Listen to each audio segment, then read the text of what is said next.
Selamat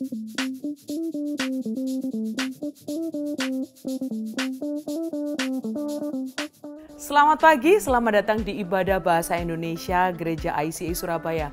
Kami senang sekali Anda bergabung dengan kami di pagi hari ini.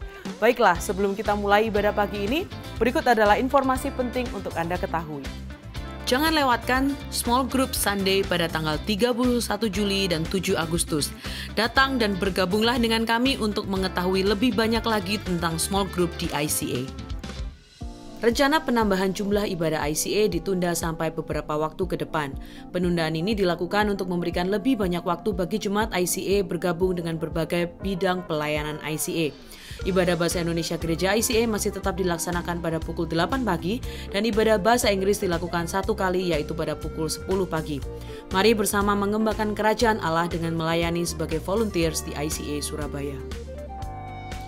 Dengan bertambahnya waktu ibadah, kami juga membutuhkan banyak bantuan dari volunteer, baik di pelayanan service media, hospitality, dan terlebih lagi di kids ministry atau sekolah minggu.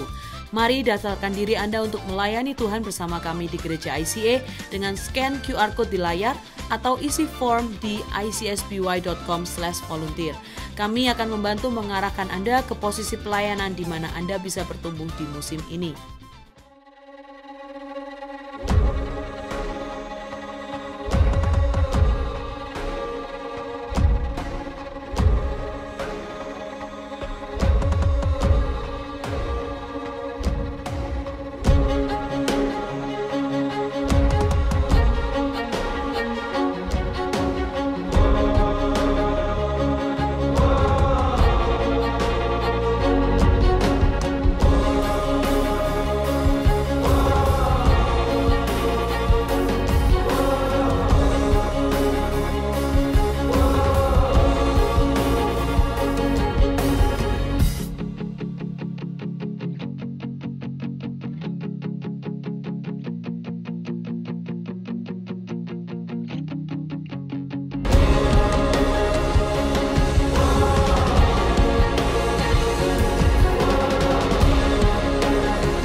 Selamat pagi, selamat datang di Ibadah Bahasa Indonesia online dari Gereja ICA Surabaya. Saya Pastor Widianti yang hari ini akan membawakan firman Tuhan tentang Eklesia bagian kedua. Nah, sebelumnya saya mau mengingatkan bahwa apabila saudara tinggal di Surabaya atau berkesempatan hadir di Surabaya, di hari Minggu kami mengajak Anda untuk boleh hadir beribadah bersama dengan kami di gedung Gereja ICA. Kami memiliki 2 kali ibadah, jam 8 pagi untuk ibadah Bahasa Indonesia dan di jam 10 pagi untuk ibadah Bahasa Inggris. Untuk informasi lebih detail tentang lokasi kami, saudara bisa temukan informasinya di Instagram @ICASBY. Nah, mari kita belajar tentang firman Tuhan hari ini. Minggu lalu kita belajar tentang eklesia bagian pertama, yaitu umat yang dipersatukan. Setiap kita berbeda latar belakang, karakter, budaya, tetapi dipersatukan oleh 2 hal. Yang pertama dipersatukan oleh iman kita kepada Tuhan, dan yang kedua karena Tuhan menginginkan kita untuk mengasihi satu sama lain. Mari hari ini kita lihat kembali dari kitab para rasul, kitab Kisah Para Rasul. Setelah jemaat mula-mula ini dipersatukan Tuhan Yesus, bagaimana kehidupan mereka? Mari kita baca dari Kisah Para Rasul 2 ayat yang ke-42 sampai dengan 47. Dikatakan, mereka bertekun dalam pengajaran rasul-rasul dan dalam persekutuan. Mereka selalu berkumpul untuk memecahkan roti dan berdoa. Maka ketakutanlah mereka semua, sedang rasul-rasul itu mengadakan banyak mujizat dan tanda. Dan semua orang yang telah menjadi percaya tetap bersatu. Segala kepunyaan mereka adalah kepunyaan bersama. Selalu ada dari mereka yang menjual harta miliknya, lalu membagi-bagikannya kepada semua orang sesuai dengan keperluan masing-masing. Dengan bertekun dan dengan sehati mereka berkumpul tiap-tiap hari dalam bait Allah. Mereka memecahkan roti di rumah masing-masing secara bergilir dan makan bersama-sama dengan gembira dan dengan tulus hati sambil memuji Allah. Mereka disukai semua orang dan tiap-tiap hari Tuhan menambah jumlah mereka dengan orang yang diselamatkan. Saudara, kita bisa melihat bahwa ada kebersamaan yang begitu erat. Mereka bersatu, mereka saling berbagi dengan gembira, mereka berkumpul, bertekun, sehati. Dan dikatakan bahwa mereka disukai semua orang. Sehingga kemudian Tuhan menambahkan lebih banyak lagi orang untuk bergabung menjadi bagian dari jemaat gereja yang mula-mula. Bagaimana dari setiap orang yang berbeda ini bisa kemudian bersatu dan punya kebersamaan yang begitu erat? Jawabannya adalah transformasi. Ada transformasi individu, ada setiap orang yang diubahkan. Mengacu pada KBBI, Kamus Besar Bahasa Indonesia, transformasi adalah perubahan rupa. Bisa bentuknya, sifatnya, fungsi, dan lain sebagainya. Sesuatu hal yang sama ini berubah dari begini menjadi begitu. Satu hal yang sama ini berubah dari before menjadi after. Sama seperti ketika kita melihat gambar di internet, ada before and after gitu ya. Benda ini mengalami transformasi, orang ini mengalami transformasi dari yang begini menjadi begitu. Dan kalau dikatakan sebagai kehidupan orang yang percaya, transformasi seperti apa yang seharusnya terjadi di dalam kehidupan kita? Mari kita lihat dari Kolose 1 ayatnya yang ke-13 sampai 14. Ia telah melepaskan kita dari kuasa kegelapan dan memindahkan kita ke dalam kerajaan anaknya yang kekasih. Di dalam dia kita memiliki penebusan kita, yaitu pengampunan dosa. Di Kolose dikatakan, Tuhan sudah melepaskan kita dari kegelapan dan kita dipindahkan ke dalam kerajaan anaknya. Berarti transformasi seperti apa yang seharusnya terjadi? Before and afternya seperti apa? Dari kegelapan menjadi anak terang. Dari duniawi menjadi surgawi. Dari yang sesuka hati menjadi yang sesuka hatinya Tuhan. Dari yang fokus pada diri sendiri menjadi fokus untuk melayani dan memberkati orang lain.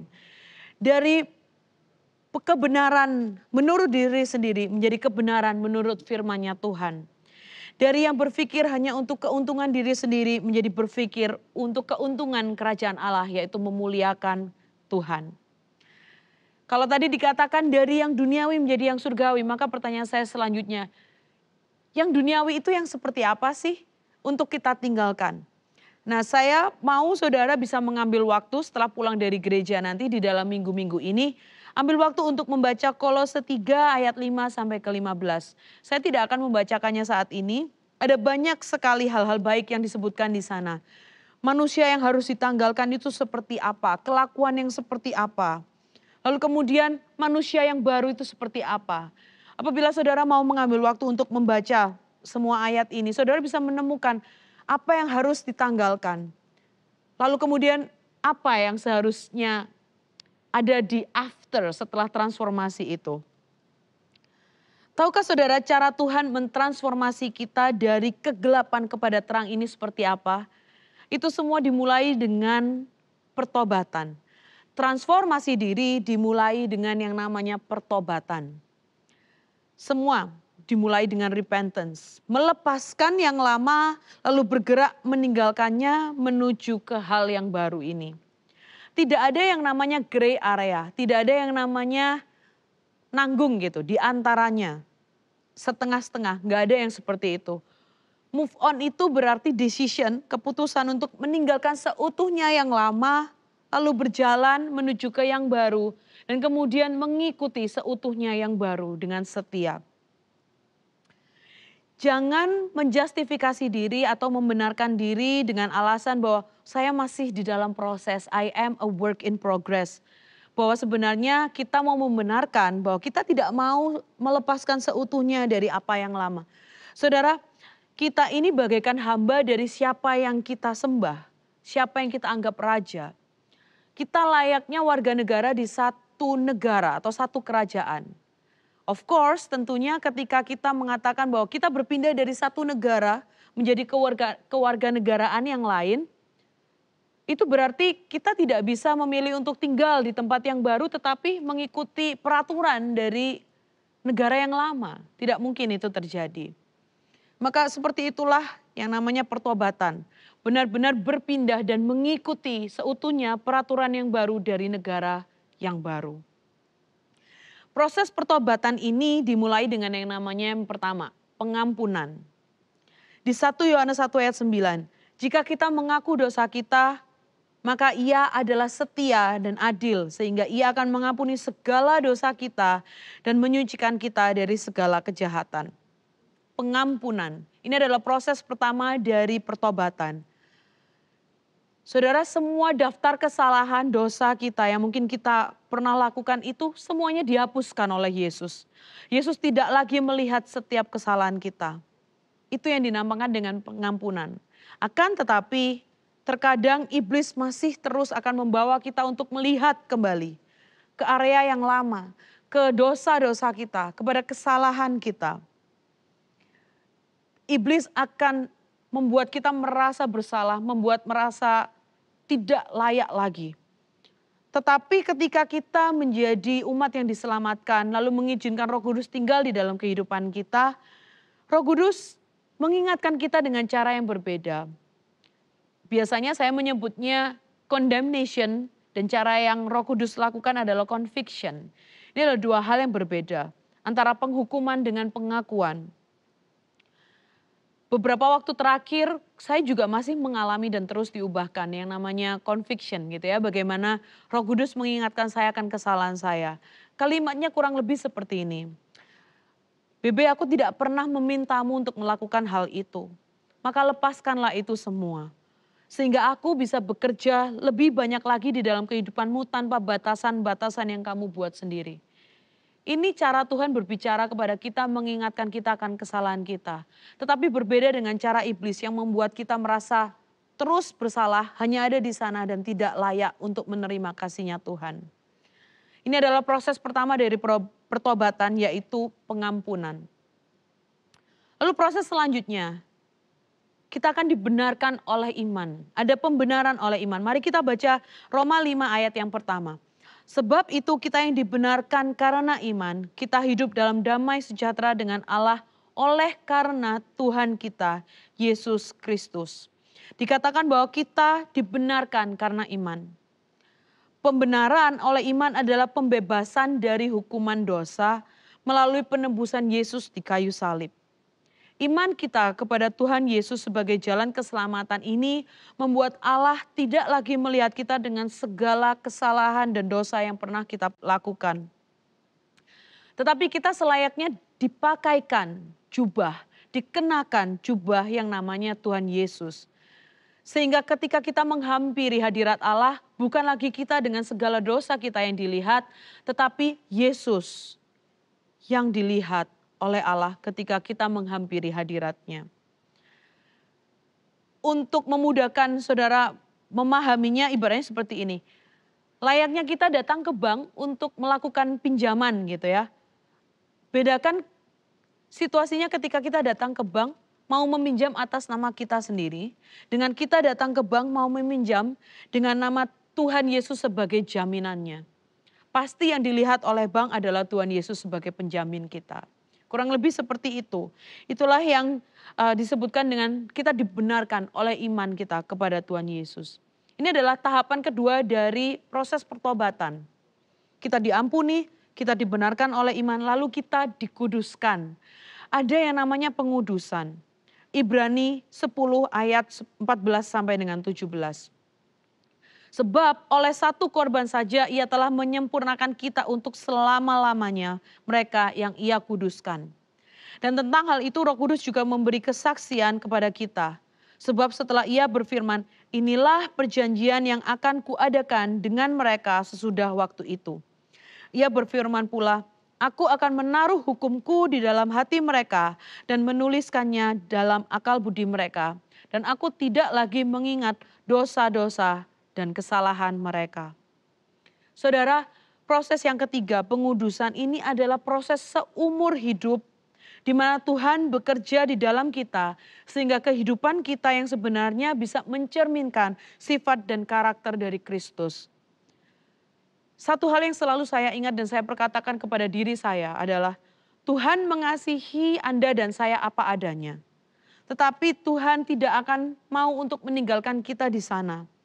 Ia akan selalu mengajak kita untuk menjadi semakin serupa dengan Kristus. Nah, proses ini yang akan selalu terjadi di dalam kehidupan kita seumur hidup, asalkan kita memberikan ruang untuk Tuhan bekerja, memberikan kesempatan untuk diri kita mau diubahkan. Setiap orang percaya ditransformasi dari gelap menjadi semakin serupa dengan Kristus. Dari yang duniawi diubahkan menjadi semakin surgawi. Hingga akhirnya setiap kita boleh berdampak kepada komunitas kita. Community transform. Ada sebuah komunitas yang diubahkan setelah diri kita masing-masing diubahkan. Transformasi individu dapat mempengaruhi eklesia, komunitas, keluarganya Tuhan yang Tuhan bangun sendiri. Gimana caranya? Gimana caranya bahwa perubahan individu ini bisa menjadi membawa dampak ke dalam perubahan di dalam komunitas? Mari saudara kita sama-sama mengingat 3 prinsip praktis ini. Ya, satu hal yang saya coba rangkumkan untuk boleh kita ingat. Caranya bahwa setiap kita ini bisa membawa dampak perubahan ke dalam komunitas kita. Dan komunitas ini juga boleh diubahkan. Prinsip yang pertama, saudara ingat bahwa mari menjadi bagian dari tubuh Kristus. Kita harus menjadi bagian dari tubuhnya Kristus. Terkadang kita bisa tergoda untuk menyendiri di dalam perjalanan kita. Perjalanan kita menjadi seorang Kristen yang diubahkan. Saya mau sharing contoh pribadi saya. Bertahun-tahun awal ketika saya menjadi bagian dari jemaat gereja ICA Surabaya, saya ini termasuk yang selalu lari dari komunitas. Komunitas kelompok sel, kelompok kecil di tempat kami disebut dengan Go Group. Saya ingat waktu itu Pastor Puji selalu datang kepada saya setiap minggunya gitu ya, menyapa lalu selalu bertanya, apakah kamu sudah menjadi bagian dari Go Group? Saya selalu jawab dengan senyuman, karena sebenarnya saya nggak punya Go Group gitu, saya tidak menjadi bagian dari Go Group apapun. Lalu Pastor Puji tidak pernah menyerah, dia selalu datang, selalu nanya, hingga akhirnya saya mencoba berbohong gitu ya. Saya jawab, oh iya saya bagian dari Go Group. Ternyata Pastor Puji tidak berhenti di sana. Lalu lanjutlah dengan pertanyaan selanjutnya. Oh oke, kalau gitu Go Group-nya namanya apa? Akhirnya saya sadar bahwa saya nggak bisa lagi menghindar, saya nggak bisa lagi lari. Saya sampai ke satu titik menyadari bahwa saya selalu lari dari yang namanya join komunitas atau Go Group di ICA. Waktu itu saya merasa bahwa, oh saya kan udah pelayanan, saya sudah punya teman di ICA, saya nggak sendirian kok kalau hari Minggu. Tetapi sebenarnya ketika saya mau jujur, sebenarnya saya sedang lari dari kenyataan bahwa saya memiliki trust issue. Saya pernah disakiti sehingga saya tidak mau lagi membuka diri saya kepada orang lain. Oleh karena itu saya menghindari yang namanya Go Group, komunitas. Karena saya tahu pada akhirnya saya harus belajar untuk jujur kepada orang lain, menceritakan tentang diri saya kepada orang lain. Tapi hari itu, saat-saat itu Tuhan mengingatkan saya dengan satu ayat ini. Ibrani 10 ayatnya ke-24 dan 25. Dan marilah kita saling memperhatikan supaya kita saling mendorong dalam kasih dan dalam pekerjaan baik. Janganlah kita menjauhkan diri dari pertemuan-pertemuan ibadah kita. Seperti dibiasakan oleh beberapa orang. Ini saya yang dulu. Tetapi marilah kita saling menasihati dan semakin giat melakukannya menjelang hari Tuhan yang mendekat. Saudara, kalau tadi kita bilang bahwa setiap kita ini harus ditransformasi, diubahkan dari before menjadi after. Dari yang tadinya bagian dari kerajaan yang gelap sekarang menjadi kerajaan anak-anak terang. Maka kita harus mengikuti peraturan ya apa yang menjadi firman-Nya raja kita di tempat yang baru ini. Tuhan mengfirmankan bahwa di ayat ini kita tidak boleh menjauhkan diri dari pertemuan-pertemuan ibadah kita. Justru kita harus semakin giat melakukannya menjelang hari Tuhan yang semakin dekat. Beberapa orang yang saya temui ketika saya melayani di ICA sering mengatakan bahwa saya suka sama Yesus. Saya suka menjadi seorang Kristen, tetapi saya kadang nggak yakin tentang umatnya, tentang orang-orang di dalam gereja. Saudara, terkadang ketidaksempurnaan kita sendiri ini bisa membuat kita saling menyakiti satu dengan yang lain. Dan bukan hanya kita menjadi viktimnya atau kita yang disakiti, tetapi tanpa kita sadar, kadang kita juga menyakiti orang lain. Saya pikir waktu itu saya bisa kok sendirian menjadi Kristen yang terus bertumbuh dan mengasihi Tuhan. Tetapi di dalam proses pribadi yang ditransformasi itu ternyata lebih mudah ketika tidak berjalan seorang diri.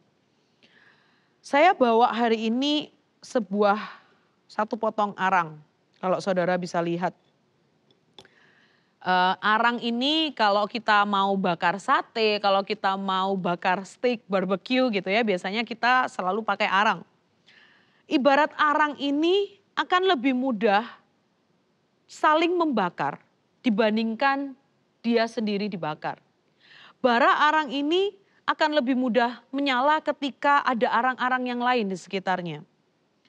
Saudara, apabila kita ingin menjadi bagian dari komunitas yang benar-benar berubah, kita masing-masing harus memulainya dari diri kita sendiri. Harus dimulai dari diri sendiri. Untuk kita bisa membakar daging atau membakar sate gitu ya, tidak bisa hanya dengan menggunakan satu arang saja. Oke, arang ini tadinya adalah satu potong kayu yang kemudian dibakar sekian lama hingga menjadi arang.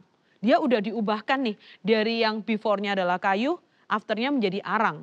Arang ini masih mempunyai tujuan, fungsi yang jauh lebih besar daripada sebelumnya. Lebih tepatnya mungkin tujuan lain yang bisa ditambahkan added value, dia bisa menjadi arang. Tapi arang ini tidak bisa bertambah banyak apabila dia hanya dibakar sendirian. Tidak ada dampak yang bisa terjadi. Tahukah saudara, untuk bisa membakar arang dengan mudah itu caranya seperti apa? Caranya adalah menempatkan arang-arang itu ke dalam satu wadah yang sama. Kalau di dalam bahasa Inggris seperti chimney gitu. Di bawah satu wadah, tentunya bukan kaca seperti ini ya, tapi saya nggak punya alatnya. Saudara bisa meletakkannya di dalam satu tempat yang tahan panas, lalu kemudian arang-arang itu dimasukkan di sana dan dibakar bersama-sama. Kenapa? Karena ketika ia di wadah yang sama, ia dibakar bersama, ia bisa saling membakar satu dengan yang lain. Lalu setelah mereka terbakar bersama-sama, baru dikeluarkan ke dalam tempat untuk saudara memanggang sate atau memanggang barbeque Anda.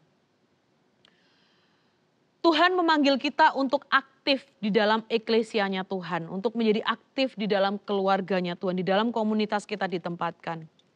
Kita bisa saja terbakar sendirian, berada di luar lalu menonton arang-arang lain ini terbakar. Sambil kita terbakar, tidak butuh waktu lama untuk bara kita ini akhirnya mati. Ya. Bagaimana caranya supaya bara kita yang sendirian ini tidak mati? Maka arang ini harus masuk ke dalam wadah, di mana semua arang itu juga dibakar bersama-sama. Saudara, kita mengundang Anda, Tuhan mengundang Anda, gereja Anda mengundang Anda untuk tidak hanya menjadi penonton di luar sana, akan tetapi aktif menjadi bagian di dalam eklesia. Hal yang berbeda ketika kita hanya mengamati bagaimana pelayanan itu terjadi di hari Minggu, sangat berbeda dengan apabila kita menjadi bagian di dalamnya. Saya meyakini bahwa ketika kita ada di dalam sebuah gereja, kita ada di dalam sebuah komunitas, kita bukan hanya dibakar, dilayani oleh yang lain. Akan tetapi saudara juga bisa menjadi bagian, lalu saudara juga ikut melayani dan membakar arang-arang yang lain. Individu yang lain yang juga mau berubah. Saya ingat dan saya sangat sadar betul bahwa saya ada hari ini karena ada pendahulu saya, orang-orang sebelum saya, pemimpin-pemimpin saya yang memilih untuk mau berinvestasi, memilih mau percaya dan mengajak saya untuk menjadi pribadi yang lebih baik, menemani proses itu semua. Dan oleh karena itu, oleh karena kebaikan yang mereka lakukan, pelayanan mereka, saya dengan sadar saya ingat bahwa saya juga harus bisa melakukannya kepada orang-orang yang lain yang selanjutnya, generasi yang selanjutnya. Tuhan memanggil kita untuk aktif di dalam keluarganya, di dalam eklesianya. Dan dengan bersama-sama kita boleh membantu perjalanan satu dengan yang lain ini untuk boleh saling diubahkan, untuk boleh bara itu boleh terus terbakar, aktif di dalam eklesianya Tuhan. Lalu kemudian kita bisa bilang, tapi kalau saya masuk ke dalam sebuah komunitas, maka saya akan mengalami gesekan satu dengan yang lain. Saya akan tergesek. Tapi kalau saya sendirian tidak perlu mengalami gesekan. Saudara, Amsal 27 ayat yang ke-17. Besi menajamkan besi, orang menajamkan sesamanya. Seperti besi menajamkan besi. Saya nggak bawa besi hari ini, saya punyanya arang. Seringkali kita ini tidak mau masuk ke dalam komunitas karena kita menghindari konflik, kita menghindari gesekan yang terjadi. Kita hanya berhenti sampai menghindari, tetapi kita tidak mau belajar bagaimana cara mengatasi konflik itu. Perbedaan, bentuknya berbeda ya, tentu saja pasti akan ada gesekan yang terjadi ketika kita masuk di dalamnya. Sebenarnya ini hanyalah bagian dari pertumbuhan. Ini juga adalah kesempatan bagaimana pengudusan Tuhan bisa terjadi. Bagaimana kita bisa mengizinkan Tuhan untuk mengubahkan karakter kita untuk menjadi lebih baik lagi, menjadi semakin serupa dengan Kristus. Saudara, saya mau berbicara dari pengalaman pribadi yang juga saya masih terus belajar.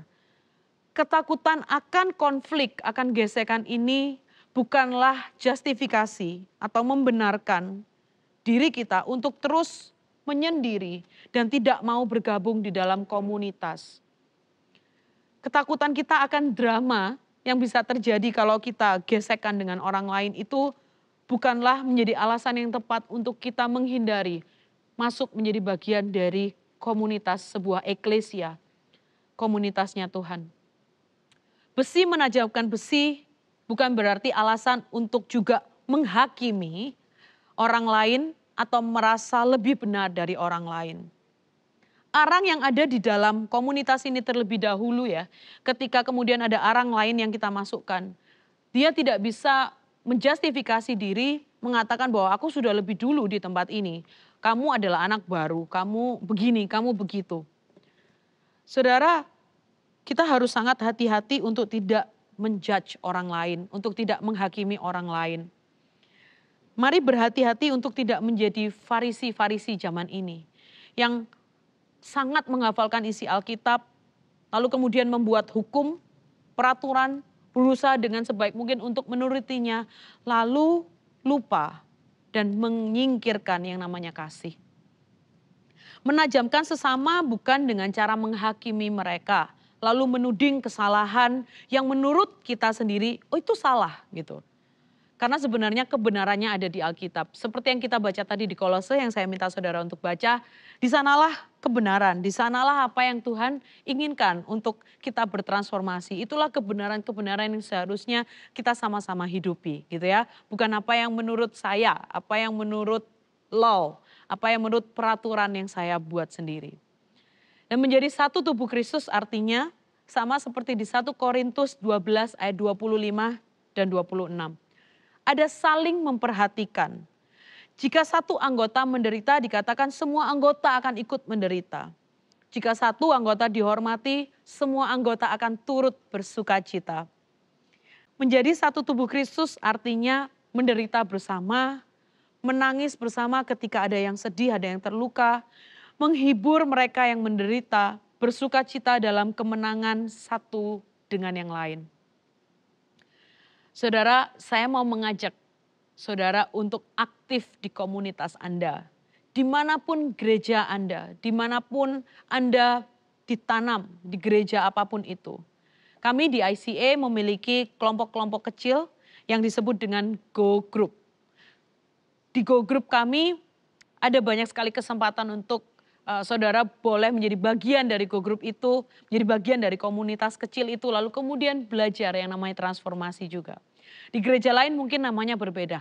Apapun namanya enggak masalah saudara, tapi yang penting saudara bisa mencoba mencari tahu dan aktif. Mari masuk ke dalam komunitas itu. Jangan hanya menjadi penonton di luar, tapi mari menjadi bagian dari tubuh Kristus. Oke, lalu prinsip yang kedua, apa yang bisa kita ingatkan kepada diri sendiri untuk membawa perubahan di dalam komunitas. Prinsip kedua adalah mengasihi satu sama lain. Saudara, yang dapat mengatasi perbedaan di dalam komunitas adalah dengan memilih untuk mengasihi orang lain melebihi kesalahan dan kekurangan mereka. Bedakan isunya dengan orangnya, ya. Bedakan bahwa berbeda itu bukan berarti salah. Mari kita belajar untuk membedakan. Lalu apa bentuk nyata mengasihi? Bentuk nyatanya saling mengangkat ketika kita tersandung di dalam perjalanan kita untuk melakukan apa yang benar.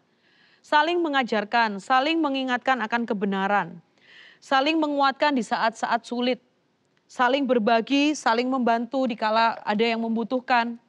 Saling memberikan support, dukungan, baik melalui doa maupun melalui tindakan nyata. Saling mengajarkan tentang Tuhan. Ini adalah beberapa hal nyata yang bisa dilakukan sebagai wujud saling mengasihi satu sama lain. Hal yang penting juga yang seringkali disingkirkan atau ditanggalkan adalah mengampuni dan melepaskan kasih karunia. Kita harus terus belajar untuk memaafkan, rekonsiliasi satu dengan yang lain. Bukan memilih perpecahan atau balas dendam. Ini adalah hal yang harus kita sangat hati-hati ketika hidup di dalam sebuah komunitas. Karena ketika gesekan terjadi, ketika harga diri masih di sana, kita akan perlu untuk saling mengampuni, memaafkan satu dengan yang lain. Selayaknya keluarga, kita tidak sempurna tetapi kita harus bisa menerima kembali karena pada akhirnya kita adalah sebuah keluarga. Saudara, meskipun di ICA saya adalah bekerja sebagai seorang pastor, tetapi saya juga merupakan member, saya merupakan anggota dari Go Group. Ya. Dan saya ingat betul bagaimana 2 tahun terakhir ini buat Go Group saya, entah kok bisa, tetapi kesulitan itu terjadi silih berganti di antara anggota Go Group kami. Saya pribadi ketika mengalami COVID, saya merasa sangat diberkati dan sangat dimudahkan karena ada mereka yang peduli kepada saya. Diperhatikan, keluarga saya juga diperhatikan, memastikan bahwa kami sekeluarga baik-baik saja. Saya juga ingat ada beberapa teman yang harus kehilangan orang tua mereka. Dan bagaimana satu dengan yang lain saling memastikan, oke, kami akan datang ke rumah duka, kami akan datang untuk melayani, kami memastikan bahwa ada teman yang mendampingi waktu-waktu susah itu. Saudara, ada banyak sekali testimoni yang bisa diberikan, bukan hanya dari saya, tetapi juga dari Go Group saya yang lainnya, dari member Go Group yang lain bahwa komunitas ini benar-benar menjadi sebuah keluarga nomor 2 gitu. Ketika keluarga kami masing-masing mengalami masalah, merekalah yang hadir terlebih dahulu. Merekalah yang dengan nyata menunjukkan kasih-Nya Tuhan dan menemani proses kami diubahkan oleh Tuhan. Oleh karena itu saya juga masih tidak berhenti mengundang saudara untuk juga menemukan Go Group saudara untuk boleh kemudian bertumbuh dan dikuatkan bersama-sama. Hal yang terakhir, prinsip yang ketiga. Individu berubah menjadi seperti Yesus. Oke, ini yang tadi kita pelajari di awal. Individu berubah menjadi semakin seperti Yesus. Lalu kemudian komunitas akhirnya bisa berubah menjadi seperti kerajaan Allah. Sama seperti kita secara individu berubah hari demi hari menjadi semakin serupa Kristus. Demikian pula komunitas kita bisa berubah melalui kita masing-masing untuk menjadi kerajaan Allah di muka bumi. Hal baik itu bukan hanya dilakukan oleh pribadi di dalam komunitas, jadi setiap orang di dalam komunitas ini, tetapi hal baik itu, sifat-sifat baik itu juga harus terus dilakukan sebagai sebuah komunitas. Ya, sama-sama ini dilakukan. Komunitas yang berubah adalah yang bisa mewujudkan nilai-nilai sifat-sifat itu tadi. Di sanalah kemudian akhirnya surga bisa dihayati di bumi. Seperti yang Yesus ajarkan di dalam doa Bapa kami, biarlah kehendak-Mu terjadi di bumi seperti di surga. Mari berusaha mewujudkan eklesia, baik di ICA, di gereja saudara, di komunitas saudara, di apapun itu bentuknya. Tapi mari wujudkan komunitas Tuhan di bumi, sehingga dunia boleh melihat bahwa inilah kerajaan Allah di bumi. Minggu depan, ICA mengadakan yang namanya Small Group Sunday, ya. Di mana diberikan kesempatan seluas-luasnya buat setiap saudara yang belum punya Go Group untuk boleh menemukan Go Group Anda. Karena hanya melalui partisipasi kita komunitas seperti yang Tuhan kehendaki. Karena hanya melalui partisipasi kita komunitas seperti yang Tuhan kehendaki ini bisa benar-benar terjadi di bumi. Nah, minggu depan kita masing-masing yang telah diubahkan ini akan belajar bagaimana bisa diperlengkapi lalu kemudian keluar berdampak bagi dunia. Saudara, perbedaan setiap orang disatukan oleh iman di dalam Tuhan dan dipersatukan dengan tugas untuk saling mengasihi satu dengan yang lain. Transformasi yang kita pelajari hari ini, perubahan ini dimulai dari individu. Lalu kemudian dimulai dengan yang namanya satu proses pertobatan. Pertobatan itu ada yang namanya kita diampuni, kita dibenarkan oleh iman, lalu hidup yang terus dikuduskan sebagai satu proses seumur hidup yang tidak akan berhenti. Lalu kemudian seorang individu yang sudah mengalami transformasi ini boleh menjadi bagian dari tubuh Kristus, komunitas yang boleh terus diubahkan bersama-sama dengan komunitasnya. Tetapi juga di waktu yang sama komunitas ini juga boleh terus mengubahkan individu ini untuk boleh menjadi semakin serupa Kristus. Selalu ingat bahwa ada 3 prinsip. Kita harus selalu aktif di dalam tubuh Kristus. Jangan menjadi penonton, tetapi Tuhan mengundang kita untuk menjadi bagian di dalam komunitas itu. Lalu ingat untuk selalu terus mau belajar mengasihi satu sama lain. Belajar untuk saling mengampuni. Dan di dalam sebuah komunitas yang melakukan kehendak Allah ini, bersama-sama komunitas ini bisa menjadi kerajaan Allah di bumi. Mari kita berdoa. Tuhan, terima kasih untuk hal yang Kau ingatkan buat kami setiap kami di tempat ini dan juga dimanapun kami berada. Tuhan, kami yang berbeda ini Tuhan persatukan untuk tidak lagi melihat perbedaan itu, tetapi untuk justru belajar bagaimana kami mengasihi lebih dari kesalahan dan keterbatasan orang lain. Tuhan, ketika Engkau menerima kami dengan karunia-Mu, dengan grace itu, sudah selayaknya kami juga harus release that grace, melepaskan grace itu juga kepada orang-orang lain. Karena kami adalah arang yang sama Tuhan. Kami tidak ada yang lebih baik dibandingkan yang lain. Tuhan, ketika Engkau mengubahkan kami, Engkau mentransformasi itu. Tuhan, aku berdoa kiranya kehidupan kami boleh terus diubahkan menjadi semakin serupa Kristus. Ada hal yang Tuhan terus nyatakan melalui suara-Mu Roh Kudus di dalam kehidupan kami. Tuhan, izinkan kami untuk belajar membedakan apa itu condemnation yang iblis lakukan dan apa itu conviction yang Engkau kerjakan di dalam kehidupan kami untuk menjadi semakin serupa dengan Kristus. Tuhan, aku mau berdoa bahwa setiap orang yang belum menjadi bagian di dalam eklesia, belum menjadi bagian dari komunitas, kiranya Tuhan berikan kerinduan di dalam hati mereka untuk boleh menemukan komunitas mereka, untuk boleh menemukan kelompok kecil mereka, untuk akhirnya mereka boleh aktif Tuhan, bukan hanya menjadi penonton, tetapi mereka boleh memilih untuk menjadi bagian, di mana kami boleh bersama-sama, moving forward together, maju bersama dan diubahkan bersama, sehingga dunia boleh melihat kami adalah kerajaan Allah di muka bumi ini.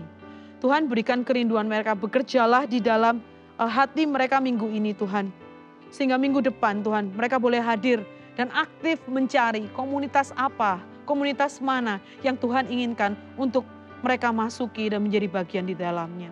Terima kasih Bapak, aku mau berdoa juga Tuhan, hamba mau berdoa untuk setiap go group di ICA.